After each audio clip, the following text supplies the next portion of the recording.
Hi there, everybody. Welcome to the Tool for Forza YouTube channel. Captain Nasty's here, and today I'm going to be doing a review of Wreckfest from the perspective of a sim racer.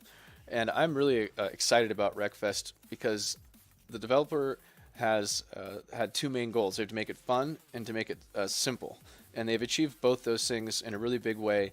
So I'm going to talk about the force feedback. I'm going to talk about the physics and all the sim racing parts of it, but I'm also just going to talk about the overall game as well. And the bottom line is that when it comes to fun, they nailed it on this game for sure. It's an extremely fun title. You're in the dirt, you're pulling the handbrake, you're kicking the clutch and rowing the H pattern and getting sideways with your buddies racing online. And it is a racing game. It's not just like a wrecking and smashing game, which is really important because I don't just want to have destruction derby. I'm not trying to do that at all. I'm trying to race, but like be a little bit, greasy and kind of have some fun and have it be a lot less serious. And they nail that perfectly with this game. So great job at the developers on that piece of it. Let's talk a little about some of the content.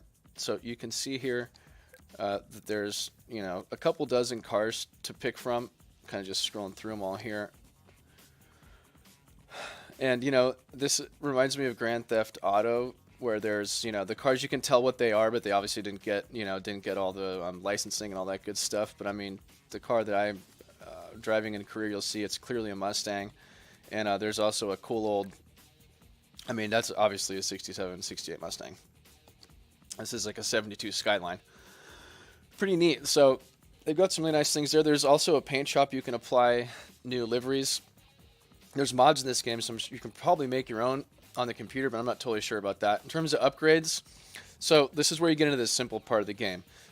And, the simplicity, it's really beautiful. It's accessible for everybody, and I really like that about it, but it also just keeps it chill and fun and doesn't make it a hassle to do this at all. So you can upgrade the performance, which is just engine parts. You can hear a variety of things. They just add horsepower.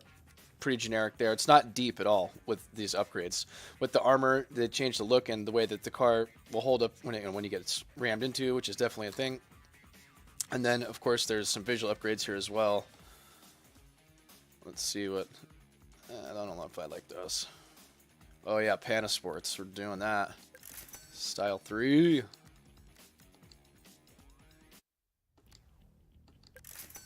All right. Sweet. So now we got it on Panasports, so that's cool. So that just gives you a quick idea of how easy it is to how basic it is. But that's good though. It's a good thing in this game. You don't want it to be super deep like a racing sim because this isn't trying to be a sim. It's just trying to be a fun, simple game with really good gameplay, and it's got that. So that there's tuning available here too. And again, this is really simple as well. You can adjust the suspension. There's 5 different values for soft to stiff for the suspension. It's probably both front and rear. And with the gear ratio, you can make them short, you can make them long. It's just the final drive. Super, super easy there. The differential, same deal. You can change how open or how locking the diff feels. And the brake balance, you can adjust as well. So all the things you'd want to adjust in general on the car are here. So they just nailed it with this tuning menu. If you're into sim racing and you need to be able to make the car work for you, this makes it so you can actually have a car where you can steer it with the throttle and slide it all around and yank, and enter on the handbrake into corners, and it works really, really good. Let's see. So that pretty much covers the content. We're just going to go and do a race real quick here and see what it's all about. So now this is the part where it gets to say, is this worth 45 bucks? So we're going to not even talk about figure eights and all the kind of the smashy tracks, which there's quite a few of here. So there's 15 different environments, and there's 4, different configurations in each environment. So there's 60 different tracks that you can use here, which... for a $45 game with limited content, is that worth it? Only you can decide. For me, I don't value the game based on the content. I value it based on how much fun I'm going to have with it. So for here, the fun value is there for 45 bucks for sure. And, I think that's really what you got to think about when you're not buying this for its depth. You're buying it because it is simple. They've done a good job and developed it and made it simple, and you're paying for that simplicity, but it's a good thing. It actually works here. So here's another example of simplicity. So here's the settings here for driving difficulty: right manual clutch, assist off, AI difficulty expert. You pick the car here. It's all super straightforward. We're going to go ahead and jump in here.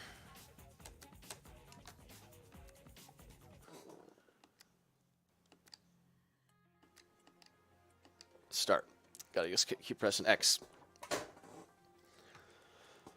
So let's talk a little bit about the force feedback here. So the force feedback is just what you need on this game. It's got self-aligning torque or self-steer, whatever you want to call it there. And each car does feel different. When you jump in the air, the steering wheel goes light. So there is some subtle front end feel going on here. But no, it's really not so subtle. And that's definitely a bit of an exaggeration to say there's even any kind of front end feel, because I would say there's really not, but it doesn't need that. You drive the car on the throttle in this game, and you don't need to be feeling absolutely everything. It's simple, it works, it's communicative, and that's the main thing. It's predictable and it's communicative, and you know what the hell is going on. So you can actually, oh boy, here we go.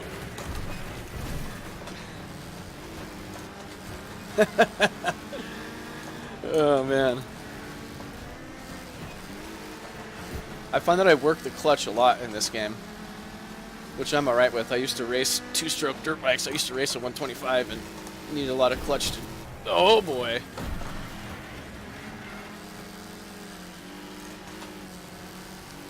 The damage model, you can see the doors hanging open. So much fun. Oh man, I just got hammered. Alright, man. Yeah, I have a rough on me right there. Expert. Alright, we're gonna try. That's so much fun. Even when you get wrecked like that, it's still, you're just having a blast though. So this is pretty representative, of the online. The online racing is actually cleaner than single player, as crazy as that sounds. So let's talk a little bit about how it works online. It's really good online. It's fast and it's easy to get into races, and there are populated servers most of the time. And I think this game is going to just kind of continue to get more popular. If this thing goes on sale for 20 bucks, everyone's going to buy it for sure, because it's just for 20 bucks. I mean, it's just, you couldn't say no to this. It's just definitely worth that much and fun. But the online racing, yeah, it's sprint races. It's simple. It's like typically you can find these banger racing lobbies, which if you're a sim racer, this is what you're going to want to be doing. You're not going to want to, well, maybe, I don't know, you might want to do a demo derby, and that's fine. But I think most of us are going to try to be doing, this kind of stuff where you're jumping and sliding and doing some rubbing, but you're not out to completely destroy the car. So there's like not people that drive backwards online. That's not even a thing, which is kind of incredible. And even like only wrecking people is not, it's almost like they try to have like clean-ish racing where you kind of just go at it like this and people are on board. So it's really great online. I highly recommend, recommend this title. I mean, again, is it worth 45 bucks? I think that only you can make that decision. For me, I'm not going to evaluate it based on the content that's in it, because it doesn't have $45 worth of content. But the fun, I mean, they nailed the gameplay, and they just nailed the way it works online with it being so kind of quick and, easy just to jump in and keeping it casual. And this, for casual club racing, I mean, this would be so much fun. Just having a bunch of beers and just getting out there and hammering each other would, I mean, we're going to have fun. If this is crossplay, I guess that's the main thing. If this is crossplay, that'll make this game, because there'll always be a lot of people online, and that's so important to, any title, is the online community. And so, I think that's kind of the deal here. If it's got crossplay, it's going to be super awesome, and it's going to work out. And they haven't, I researched that this morning before I made this video, and there's no announcements on that. And so this title was supposed to come out in June of this year, but there's been some issues with porting it over from the PC to the Xbox. And in the last year or so, something like that, THQ actually bought the developer who made this game, which is really cool. And I think it's kind of a testament to what a good job they did. So we'll be curious to see. I think THQ brings a lot to the table in terms of having lots of capital and resources. So hopefully they can get the thing sorted out here and get this so it's crossplay, and everyone in Tool for Forza, no matter what system you're on, can get some good racing in together on this, because it's a goddamn blast. And that's about it for this video. I'm just going to kind of shut up and drive and finish up this race. I definitely think Wreckfest is got a bright future, and I really hope that they can have mention crossplay in the comments here if you've watched this whole video through here and you want to be crossplay compatible. I don't know why you wouldn't want to have more people to race with. It's going to be epic if they can get a lot of people in these servers here.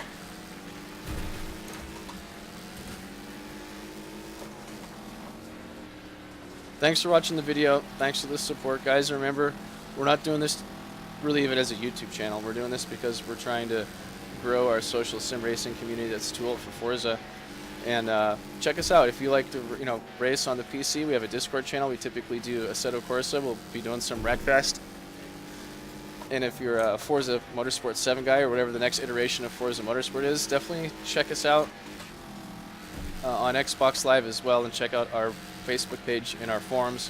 We typically race, I think it's like 5 nights a week on Forza. We also have a very heavily contested hot lap challenge that's really popular. So come check us out and get in on the fun. Make sure that you guys keep eating those tacos and you keep drinking that Mickey's malt liquor, wearing them chaps sweatpants. Captain Nasty's here from Tool for Forza.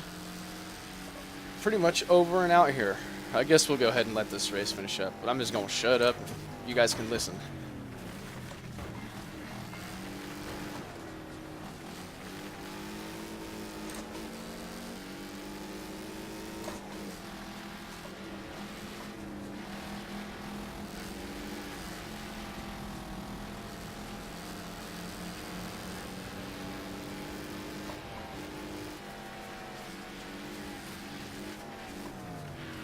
Go!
Too much fun.